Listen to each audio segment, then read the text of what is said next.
Hello everyone. Hello, good morning mga paps, mga lods. Yan. Tayo po ngayon ay nakapag D-off na naman. So at tayo ngayong umaga ay may pupuntahan.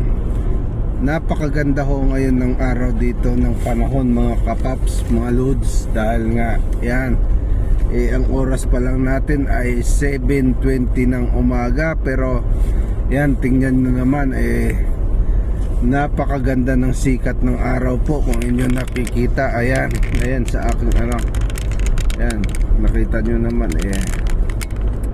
yan, tayo po ay gumawa na naman ngayon ng ating video para naman po ay kahit papano may pang-upload na naman ho tayo sa ating Facebook. So ayan, medyo madilim lang ho pag tinitingnan sa aking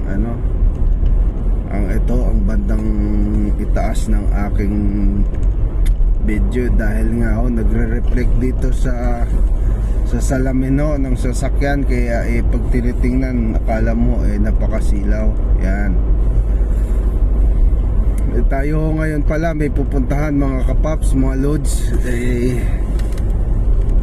Hindi naman kalayuan ang ating pupuntahan. Dadalaw lang tayo sa ating kaibigan dahil nga siyempre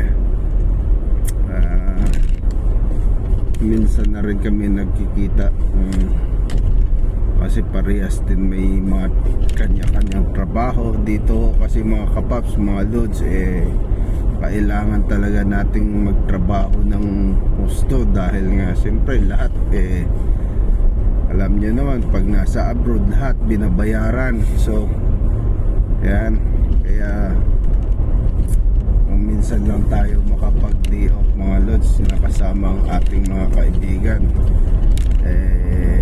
Kailangan pa talagang kumbaga sadyain mo muna bago kayo magkita-kita, parang ganon. So ayan, at siyempre tayo naman mga kapaps naka-off tayo ng ilang araw. So busy din tayo, madami tayong ginagawa sa bahay dahil nga tayo nagliligpit. So ayan, at saka yan, ito pa palang isa, gusto ko rin kasi ipapatingnan tong aking sasakyan na malaki, kaya minabuti ko na ito na lang muna ang dinala ko para naman matingnan ng ating kaibigan. At saka isa pa kailangan na talaga pa hanginan din ang unang gulong ng sasakyan na to dahil nga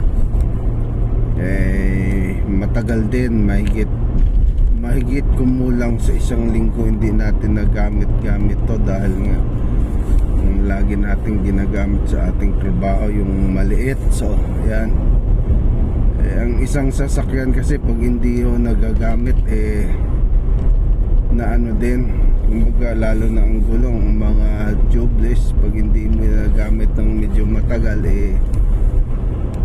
yan, nagkukulang din ng hangin. So yan. Siya mga kapaps, mga lods, thank you very much sa panonood ng aking mga video na ina-upload. So sana po ay lagi tayo mag-iingat at salamat po sa panonood. Bye bye.